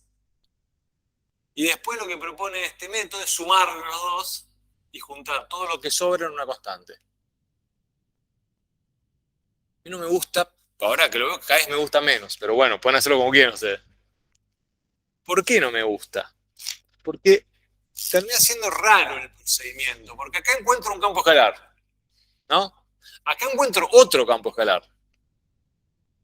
Yo asumo que son iguales, por toda la discusión, está bien, puedo asumir que son iguales, pero para que eso sea cierto, tengo que meter estas dos constantes que dependen de la variable y de la variable, que en una constante sé que deja de depender de las variables, punto. ¿No? Y después tengo que juntar pedazo a pedazo. A mí me parece mucho más consistente el procedimiento que discutíamos ayer, en donde nunca pierdo la huella del campo escalar que estoy buscando. Nunca fuerzo nada. Nunca estamos forzando nada en el otro caso, ¿no? Porque si yo digo que este es el campo escalar que encontramos, ¿no? Este primero. Arranquen por donde quieran, no importa. Pero sobre este campo escalar, yo lo voy a derivar a ese campo escalar. Que sé que tiene que ser así, es lo único que conozco de ese campo escalar todavía. Conozco que tiene un pedazo que es X, ¿no? Que voy a derivar con respecto a Y, entonces me queda 0. Y sé que tiene guardado en una constante que depende de Y, la variable Y, que no la conozco todavía. Pero sé que todo esto vale. ¿Se dan cuenta la diferencia? Casi epistemológica. Entonces tengo esto. Ahora, por el dato, sé que esa derivada con respecto a Y tiene que ser igual a la derivada con respecto a Y, que está en el dato, ¿no? Que es igual a ¿quién? A 2.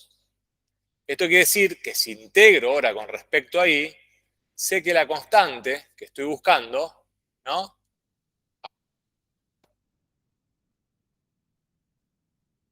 A 2Y más C. Y ahora, esta constante que encontré, la meto acá. Entonces me queda X más 2Y más C. A mí me parece mucho más interesante ese procedimiento, pero pueden hacerlo de la manera que quieran. Pero más consistente. Ahora les cierra la explicación con cómo soy yo. Ese es el procedimiento que yo elijo, porque no se pierde la huella de lo que estoy buscando. Nunca, nunca la pierdo. En otro caso, se pierde. Y después tengo que forzar a juntar todos los pedacitos sueltos sin ninguna otra explicación que un mecanicismo, una reproducción mecánica de un procedimiento. Que a mí no me gusta eso.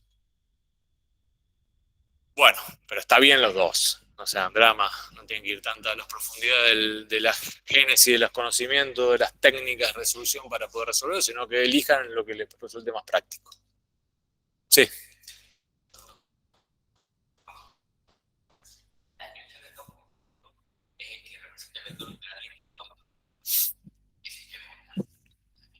Sí, si vos tenés un campo escalar, su gradiente es un campo conservativo. Siempre y cuando ese gradiente y o el campo escalar se defina sobre un dominio simplemente conexo. Si no no va a ser conservativo.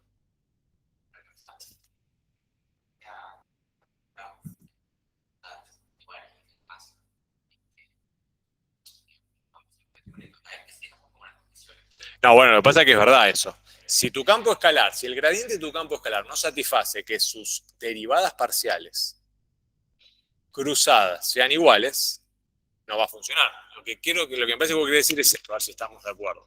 Yo tengo un campo escalar cualquiera, ¿no? Supone que tengo el campo escalar F, que es 2x más 3y cuadrado. Campo escalar cualquiera. Calculo su gradiente asociado, ¿no? Puedo calcular su gradiente asociado. Un gradiente que va a ser este. La derivada parcial con respecto a x va a ser 2. Y la derivada parcial con respecto a y va a ser 6y. ¿Está bien? Acá me parece que viene la confusión. Y acá hay que ser cuidadosos. Ese gradiente de f no es un campo conservativo. No puede serlo nunca. ¿Por qué? Porque bueno, casualmente sí, pero no debería. ¿Por qué casualmente sí? Y porque si yo derivo esto con respecto a y me da 0 y se dice, bueno, vamos a hacerlo diferente. 3x, vamos a acá. Entonces cuando derivo con respecto a x, ¿qué me va a quedar acá? 2y, acá me queda 6. Ese conservativo. Obviamente es un campo de gradiente, se dice. Pero en verdad no lo vamos a llamar así, para evitar confusión. O sea, una función escalar f tiene asociado su gradiente, que es el gradiente de f que está ahí, que es un campo vectorial. En principio ese puede ser o no conservativo. Depende si cumple las otras condiciones. Primero, que las derivadas parciales cruzadas sean iguales y que además esté definido sobre un dominio simplemente conexo, porque ese campo es escalar y ese gradiente están definidos sobre un dominio simplemente conexo.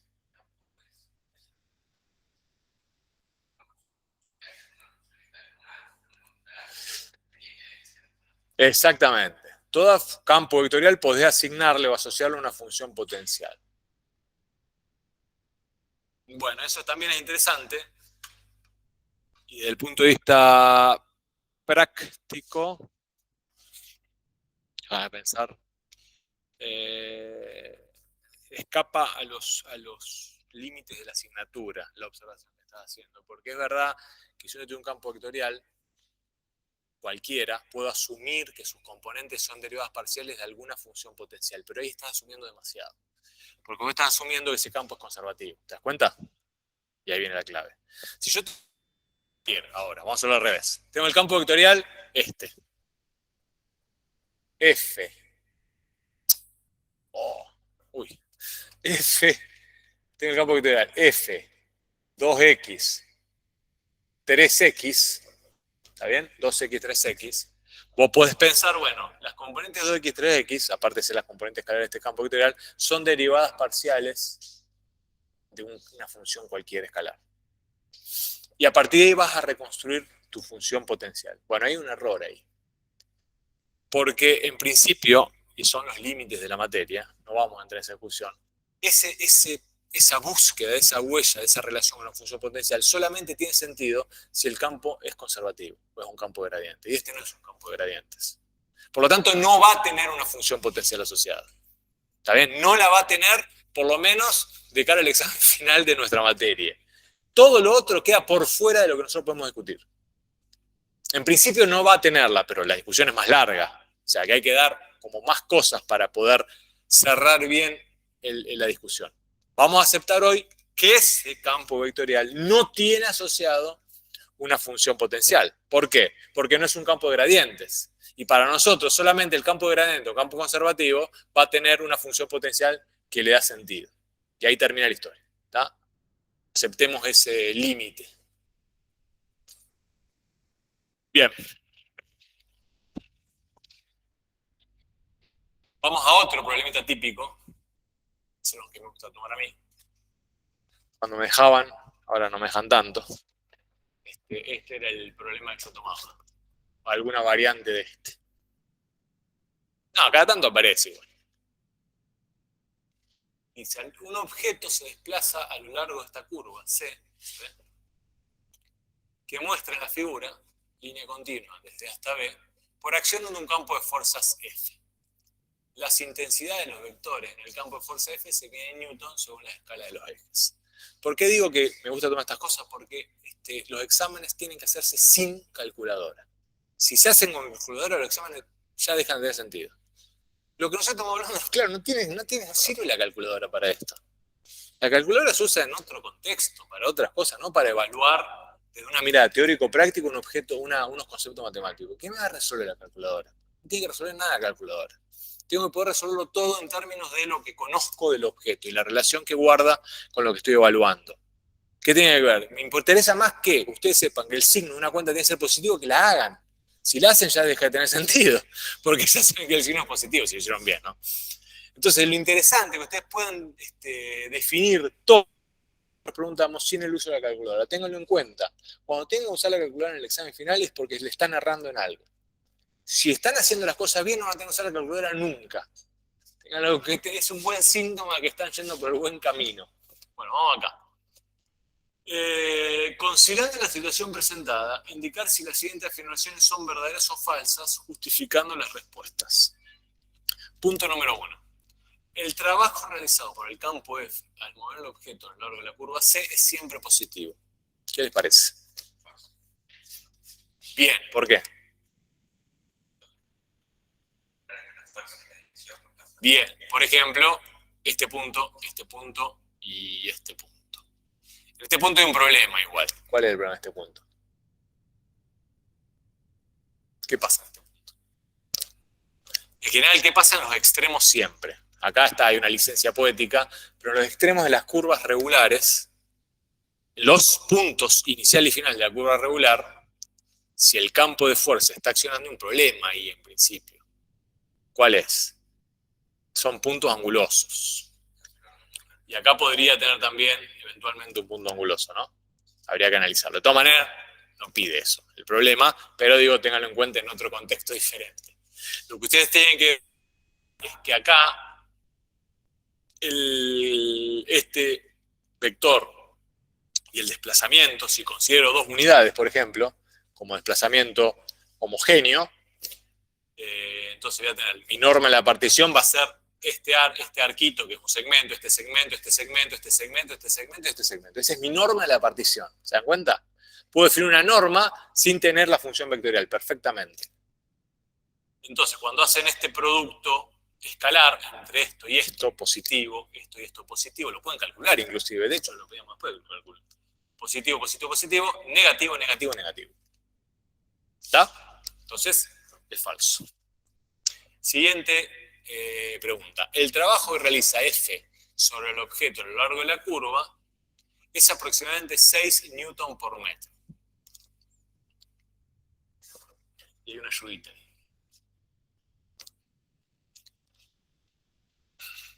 ¿Cómo lo puedo hacer esto? Tengo las componentes de este vector. Tengo las componentes de este vector. Tengo las componentes de este, de este, de este, de este, de este, de este, de este, de este, de este, de este. Tengo las componentes. Puedo hacer la suma de todos los productos escalares. De hecho, es lo que hay que hacer para poder responder esa pregunta. Y creo que sí, era más o menos 6. Porque esta, bueno, acá se la cuenta. Porque este es 2, 3, este es 2, 2, este es 1, 1. Este de acá es bajo 1, menos 1, 1 menos 1 y 1 menos 1. Y tienen que ir haciendo todos los productos escalares con el 2, 0, el 2, 0, el 2, 0 y siempre 2, 0. ¿Está bien? Fíjense que acá no estamos usando el R', no estamos haciendo F evaluado en R de T por R' de T. ¿Se dan cuenta de lo que estamos haciendo acá? Porque no hace falta hacerlo, porque en verdad lo que estoy calculando es sobre todo este segmento del campo que está haciendo. Es una aproximación, no es la integral de línea. Eso es importante que lo tengan en cuenta, porque lo que estoy haciendo acá, supongamos esto es F1, F1, F2, F3, y así, vamos a quedarnos en este primer pedacito. Lo que yo hago es aproximar el trabajo como la sumatoria de U de igual a 1 a 3 del FI evaluado en R, el FI evaluado en este punto, en un puntito compatible, ¿no? Ejemplo, por todo el desplazamiento, que acá es un delta XY. ¿Está bien? Por todo ese desplazamiento. Porque como el campo no se define denso y continuo sobre la curva, no pasa nada ahí. No puedo usar, eventualmente, no puedo usar la formulita de cálculo. Igual no tengo ningún elemento para hacerlo, ¿no? Cuando yo tengo el campo definido denso y continuo sobre cada instante, ahí sí uso el R' y toda la historia. Acá directamente es palanca por desplazamiento y palanca por desplazamiento completo. Porque tengo un solo vector de fuerza aplicando sobre toda esa palanca. Es el trabajo, como lo calculan habitualmente. Fuerza por distancia, ¿no? Fuerza por distancia. Queda análogo al cálculo del trabajo, ¿no? Que cuando se define completo, insisto, yo tengo que usar el R', la forma de cálculo y demás. ¿Está? Bueno. Y este había otro, lo sacaron, al ítem D, no está más. ¿Para qué estaba esta curva de acá? ¿No? Que si yo calculo el trabajo sobre la curva completa, me va a dar 0. Entonces la pregunta es, entonces el campo F es conservativo, ¿verdadero o falso? ¿Por qué?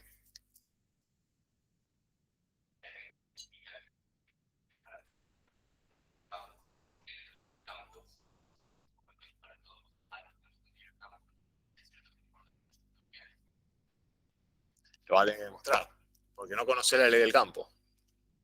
Está bien lo que decís, Pero lo va a tener que demostrar. ¿Se entiende? Al no tener la ley del campo, y el único resultado que tengo es que sobre esa trayectoria cerrada el trabajo es cero, en verdad, el camino que elige el compañero es el único posible. Pero hay que demostrarlo. Porque está bien tu idea, pero tienes que demostrarlo. ¿Y qué significa tener que demostrarlo? Y bueno, tendría que demostrar lo siguiente. Puedo hacerlo con este, ¿no? Si en vez de, y acá se ve, si en vez de ir de I hasta B por esta trayectoria, voy de A hasta B por esta trayectoria. Si yo demuestro que ir desde A hasta B por esa diagonal, su trabajo es distinto de ir por el par de segmentos, ya lo demuestro también, ¿no? Ese solo, no, son solamente los que están ahí. Claro, solamente los que están ahí. Por eso te simplifico la resolución. Cuando vos vas desde A hasta B, por esa diagonal, está bien que el vector desplazamiento lo tenés. ¿A cuánto es más o menos? 6. No, 6 no, un cuadrado. ¿Cuánto es el 2 a 8? O sea que 6 por 6, 36. Sí, es 6. La raíz de 6 es 36. La raíz de 36 es 6. O sea, la diagonal vale 6, ¿no? Está bien, ¿no? No, no está, pero estás. Una aproximación bastante razonable. No estás aproximando, estás calculando el trabajo exacto acá. En verdad, la aproximación depende de qué unidad de longitud coincidas, pero lo que estás calculando que es exacto. ¿Verdad? Lo de la aproximación acá no tiene sentido porque estoy calculando lo exacto porque son trabajos rectilíneos. Porque vos tenés la curva la tenés calculada en forma exacta y los desplazamientos los tenés exactos, no son aproximaciones. No es un segmento que aproxima un arco. Acá es el segmento arco, barra arco. Entonces es exacto el trabajo que estoy calculando. Esta aproximación no tiene que ver acá, ¿no? Está mal. Estoy calculando el trabajo exacto. El tema es aproximado según si vos no elegías las dos unidades de desplazamiento, ahí va a tener problemas. Porque ahí vas metiendo la pata. Pero si yo elijo estas 6, tengo una sola línea de trabajo, de fuerza que me está afectando.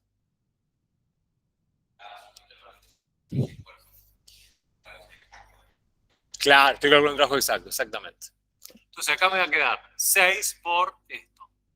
Pero ojo que este vector, desplazamiento, no es rectilíneo, tengo que trabajarlo con cuidado.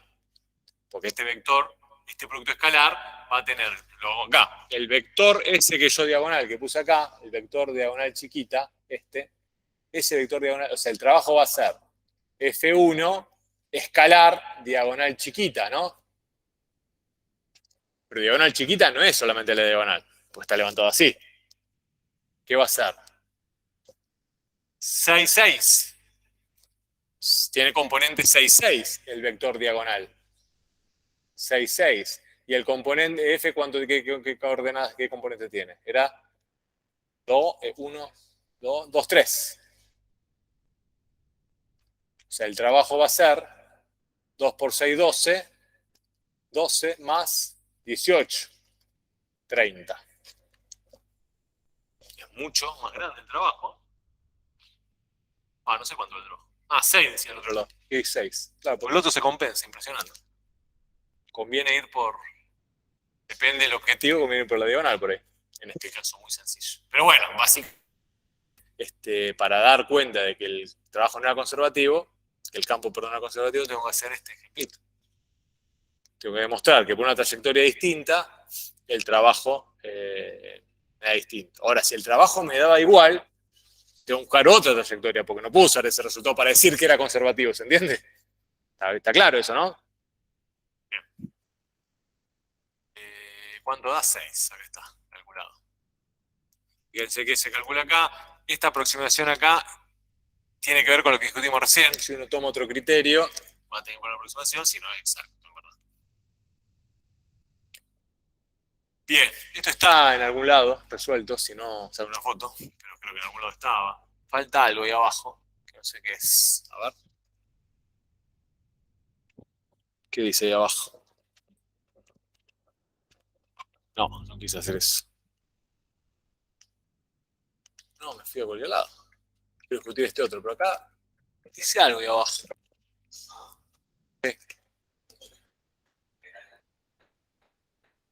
No dice nada. Sí, Eso es lo que se lo voy a deber, porque me parece muy interesante que ejecutamos este ejemplo. Digo, revísenlo, y lo fundamental en relación a las integrales dobles de campos escalares es lo que dije al principio. Lo voy a decir oral, después cuando lo estudien tenganlo en cuenta. No van a tener que resolver problemas. Lo único que tienen que reconocer es lo siguiente: los campos escalares integran sobre porciones de su dominio, sobre regiones del dominio, y para resolverlo hay que hacerlo lo que se conoce como una integral iterada. Primero integran el campo con respecto a la variable x, viendo todo lo demás como si fuese constante, y finalmente integran el campo con respecto a la variable y, viendo todo lo demás como si fuese constante. Voy a hacer uno muy sencillo acá para que se den cuenta del procedimiento y para que vean qué significa lo de la integral iterada. Supongo que quiero integrar un campo escalar muy fácil sobre un cuadrado, un campo escalar. Se pone así, un campo escalar que va a ser x más y. ¿Qué es x más y? Un plano, ¿no? ¿No me acuerdo? X más y un plano. Z igual a x más y un plano. ¿Está? Z igual a x más y un plano. Primero lo voy a integrar con respecto a la variable y después con respecto a la variable x. En un cuadrado, que va a ser 0, 1, 0, 1. Entonces, si uno ve el área de integración, es este cuadrado, ¿no? Este cuadradito. Sobre ese cuadrado, hay un plano por arriba, que es la superficie de x más y, ¿no? Supóngase que el plano sea, no sé, una cosa así. Va a ser, no sé. Va a ser una carpita, pero qué sé yo, queda definido más o menos así, ¿está bien? Queda definido este plano ahí arriba. Eso es lo que habíamos hablado ayer. Ese plano, sobre esa porción, se define todo positivo. Si el plano, o si la superficie se define toda positivo sobre la porción de integración, entonces ese resultado que vamos a hacer ahora va a admitir una interpretación geométrica. Es decir, el resultado va a ser el volumen del cuerpo que queda formado por el techo, superficie, piso, región de integración, límites que están en la integral. ¿Cómo se integra? Primero se integra, esto es el procedimiento de resolución. Primero integro con respecto a la variable y, viendo todo lo demás como constante, y ese resultado, fíjense, me va a quedar solamente en la variable x, y después integro en la variable x. Primero integro lo de adentro, entonces, con respecto a la variable y ¿qué me va a quedar esto? X más y cuadrado sobre 2, ¿no? X por y, perdón, más y cuadrado sobre 2. ¿Está? ¿Está bien? Bueno, eso lo evalúo 0 y 1. Esta cuenta que yo estoy haciendo no se la vamos a pedir, pero es interesante que lo podamos resolver para interpretar el resultado final. ¿Está? Fíjense que como estoy evaluando la variable y todo lo que es y, va a tomar los valores que me pide acá. Va a quedar x más un medio, ¿no? X más un medio menos 0. Si hice las cosas bien, cuando resuelvo la primera integral, cuando paso a la segunda, tengo que quedarme solamente con la variable que sobrevive y va a integrarse con el segundo diferencial, que en este caso es la x. Entonces esto va a ser igual ahora a la integral entre 0 y 1 de x más un medio diferencial x. Como les dije al principio, es repetir el procedimiento de integración tantas veces como integrales tenga. En este caso, integral doble se hace 2 veces, si fuese triple sería 3 veces, si fuese cuádruple 4 veces y así. Entonces resuelvo esta última y me va a quedar x cuadrado sobre 2 más x sobre 2 entre 0 y 1, y el resultado va a ser un medio más un medio, que es 1. Es decir, ese 1, que tiene que ser positivo, ya lo sabíamos del principio porque tendría que representar un volumen, es el volumen de lo que queda definido por el planito S y el piso, en los límites de integración. Entonces, puede eventualmente aparecer un examen final, tiene que ver un poco con esto. Si la integral doble de un campo escalar definido sobre un dominio determinado es positiva, ¿eso implica que el campo escalar es todo positivo sobre la región de integración? Pregunta típica de examen final de hace unos años, no sé si ahora la vamos a tomar como tal, pero repito, si la integral doble es positiva, de esa definida, ¿eso implica que la superficie se define positiva sobre la región de integración?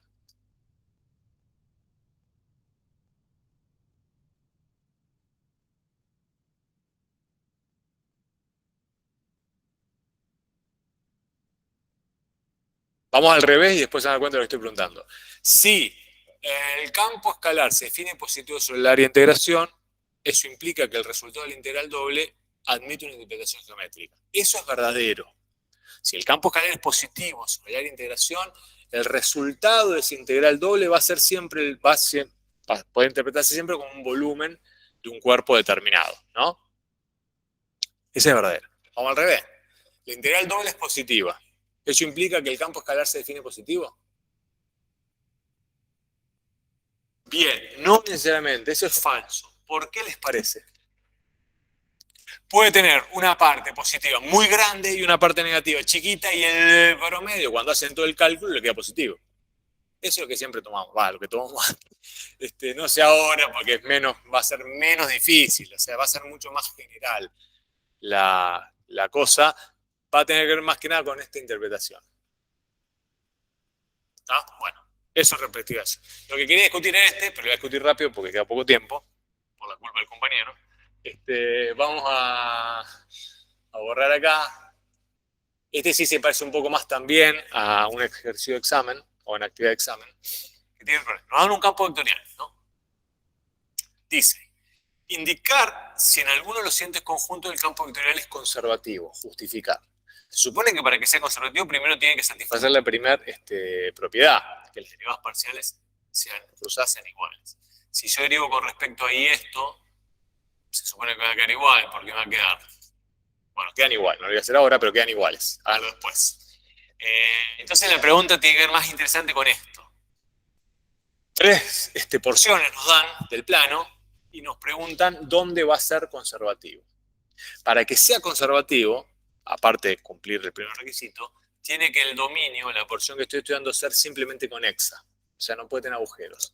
Esto va a tener agujeros cuando lo de acá sea cero, que puede ser cero. Y cuando lo de acá sea... ¿Cuándo va a ser cero? Y cuando x por y, ¿no? Esto va a ser cuando x por y sea igual a menos 1, ¿no? Es decir, va a ser cero siempre que y sea igual a menos 1 sobre x, que es algo así, ¿no? En estos arcos de hipérbola. En esas dos hipérbolas, el campo vectorial no puede calcularse. ¿Está bien? Entonces, toda región del plano que incluya alguna de esas hipérbolas o a las dos, pasa a ser un dominio conexo, no conexo, porque tengo un agujerito nomás. Pasa a ser conexo, pasa a ser, no conexo. No puedo esquivarlo esos agujeros. O sea, si yo quiero venir de este punto a este punto, no puedo pasar, no hay manera. ¿Se dan cuenta? Eso es no conexo. Toda región del plano que esquive esas hipérbolas va a ser simplemente conexo. Fíjense que el primero, el A, los voy a ver en los dibujitos en la resolución, porque básicamente era eso. Después son cuentitas que nos piden. Después discutimos las cuentitas. Pero fíjense que el primero es la primera región que nos piden. ¿Lo ven? La segunda región que nos piden es y la tercera región que nos piden es esta. ¿La ven? La única que no incluye una hipérbola es esta. Esta incluye esta incluye esta, con lo cual no me sirve. ¿Se dan cuenta?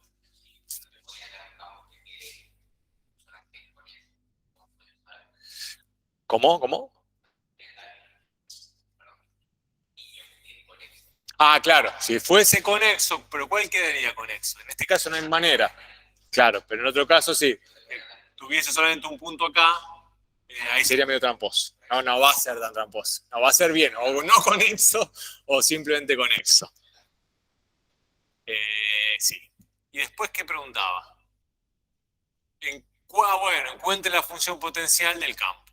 Y acá está hecho como a mí me gusta. A ver, déjame pensar. Resuelvo. Bueno, acá demuestra que son iguales y acá viene el asunto.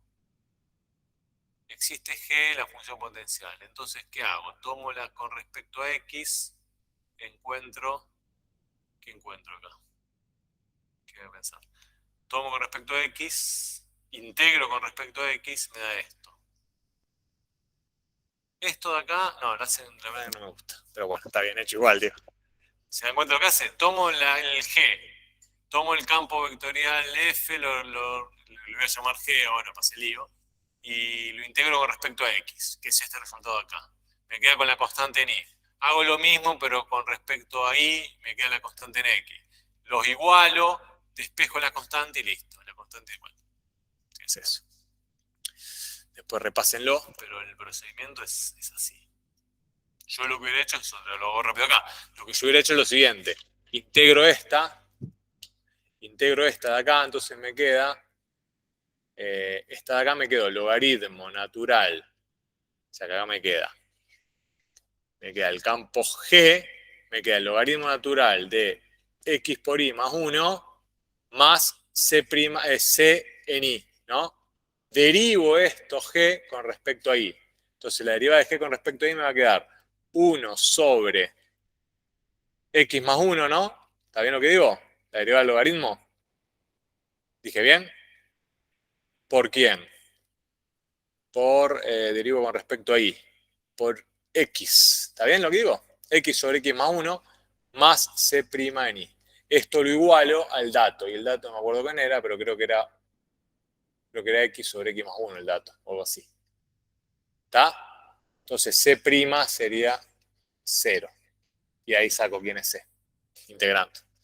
Cualquier procedimiento igual. Estoy improvisando porque no me acuerdo cuál es el campo, pero más o menos por ahí va la historia. Bueno, compañeros, compañeras, llegamos al final del camino. Ha sido un gusto, espero les haya servido. El que quiera, tenga curiosidades posteriores, había más cositas, no sé. El que tenga curiosidades posteriores de matemática, tiene las puertas del área abiertas para lo que quieran. Y si no, espero que le vaya bien en su vida. Si no, no más.